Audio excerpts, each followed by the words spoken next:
Assalamualaikum warahmatullahi wabarakatuh. Perkenalkan, saya Ica Indriani, mahasiswa Ilmu Komunikasi Universitas Muhammadiyah Yogyakarta. Peserta mata kuliah Teori Komunikasi tahun 2023.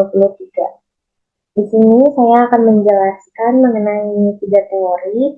Yang pertama ada teori naratif, yang kedua ada teori konseptual, dan yang ketiga ada teori cultural study. Di sini yang pertama ada teori naratif. Teori naratif adalah kumpulan teori berbeda yang menjelaskan bagaimana cerita dan penceritaan cerita atau storytelling menyusun dan membentuk persepsi kita tentang dunia di sekitar kita. Teori naratif mempelajari bagaimana cara membantu orang memahami dunia dan juga mempelajari bagaimana orang memahami cerita. Mereka berasumsi bahwa narasi adalah strategi dasar manusia untuk berdamai dengan unsur-unsur fundamental pengalaman kita seperti waktu, proses, dan perubahan, dan mereka melanjutkan dari asumsi ini untuk mempelajari sifat khas narasi dan berbagai struktur, elemen, penggunaan, dan efeknya. Di sini ada asumsi teori naratif. Yang pertama, manusia pada dasarnya adalah makhluk yang bercerita. Terus yang kedua, cerita adalah salah satu cara utama kita membangun realitas.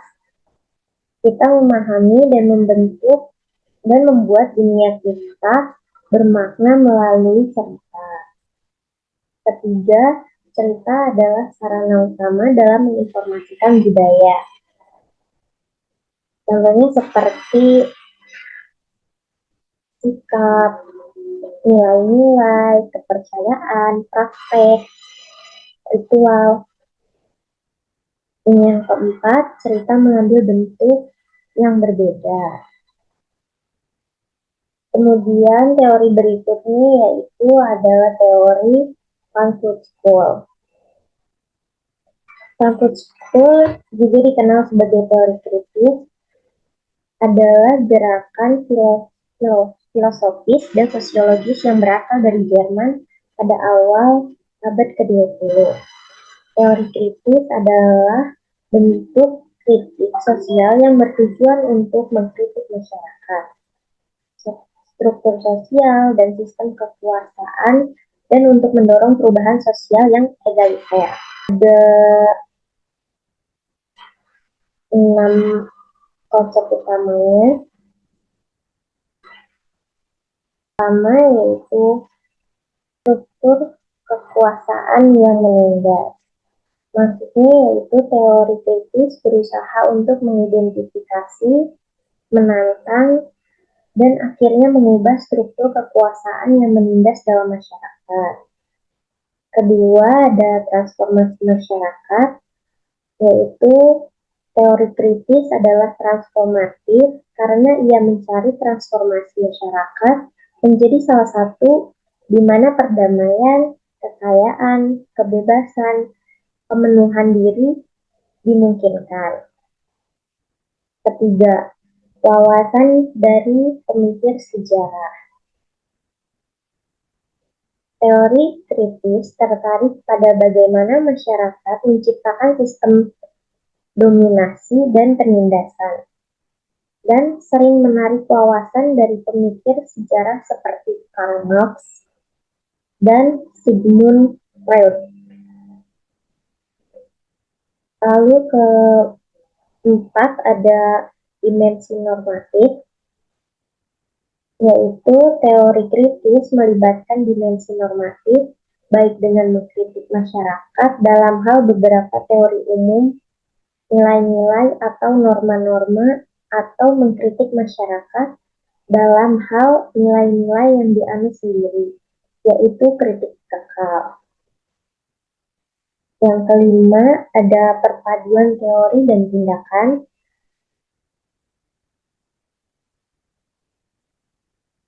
Teori kritis tidak hanya teori, tapi juga praktis dalam fungsi teori dan tindakan.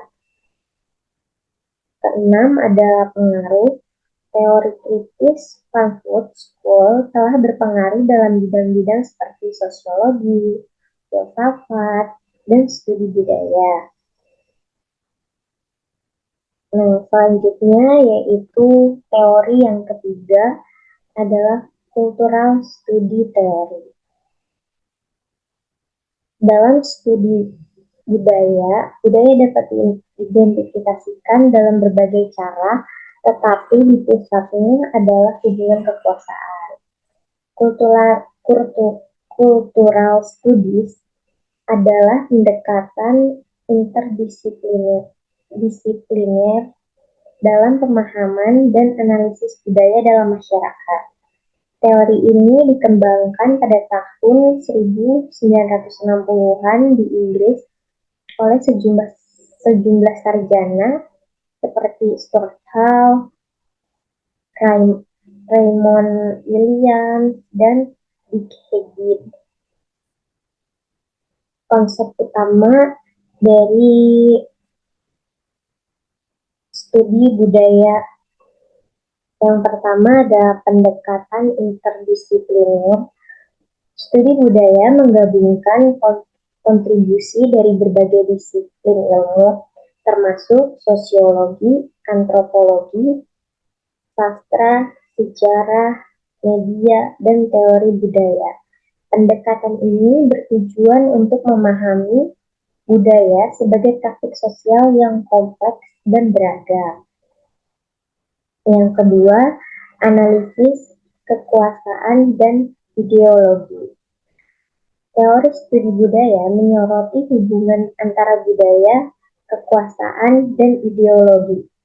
Mereka menganalisis bagaimana kekuasaan beroperasi dalam produksi, distribusi, dan konsumsi budaya, serta bagaimana ideologi mempengaruhi pembentukan identitas dan pemahaman kolektif.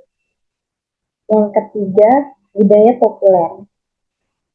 Studi budaya memberikan perhatian khusus pada budaya populer, termasuk musik, film, televisi, mode, dan media massa. Mereka menganggap budaya populer sebagai arena penting di mana perjuangan ideologis terjadi dan sebagai cerminan diri dinamika sosial, politik, ekonomi masyarakat. Yang keempat ada identitas dan representasi. Teori studi budaya mempelajari konstruksi identitas dan representasi dalam budaya.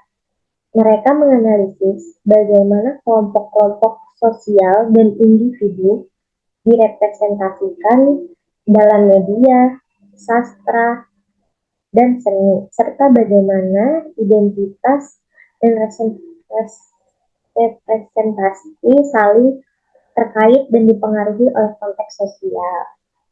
Yang kelima, praktek dan perlawanan budaya.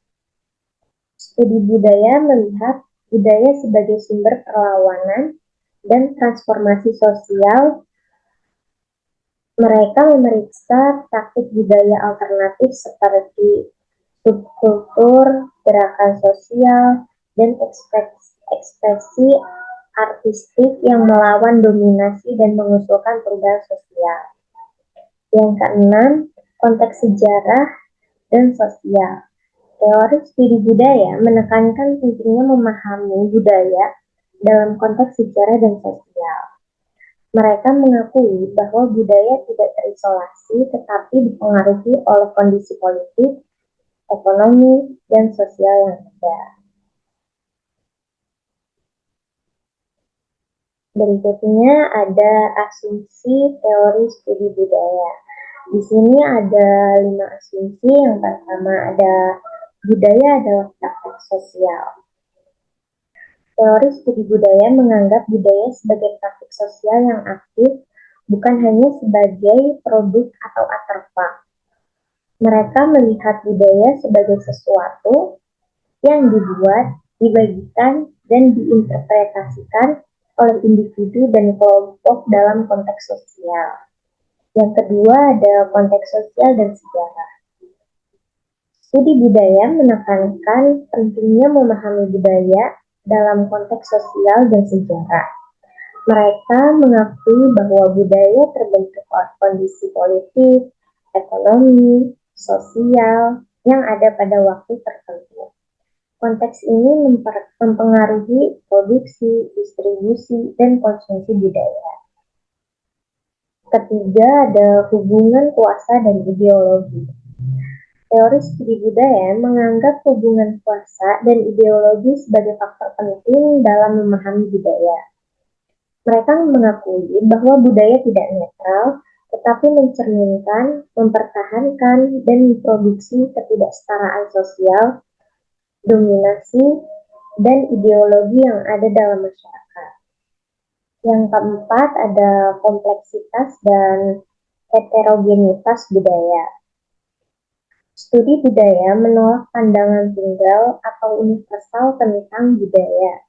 Mereka mengakui kompleksitas dan heterogenitas budaya, serta mengakui bahwa budaya memiliki berbagai makna, praktik, dan interpretasi yang bervariasi di antara kelompok-kelompok sosial.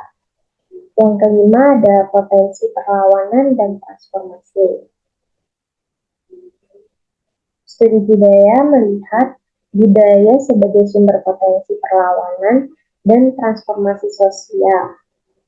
Mereka mengakui bahwa praktik budaya, alternatif, subkultur, gerakan sosial, dan ekspresi artistik dalam melawan dominasi, mengungkapkan ketidakadilan dan mendorong perubahan sosial. Nah, sekian penjelasan mengenai 3 teori tadi. Mohon maaf apabila ada kekurangan. Wassalamualaikum warahmatullahi wabarakatuh.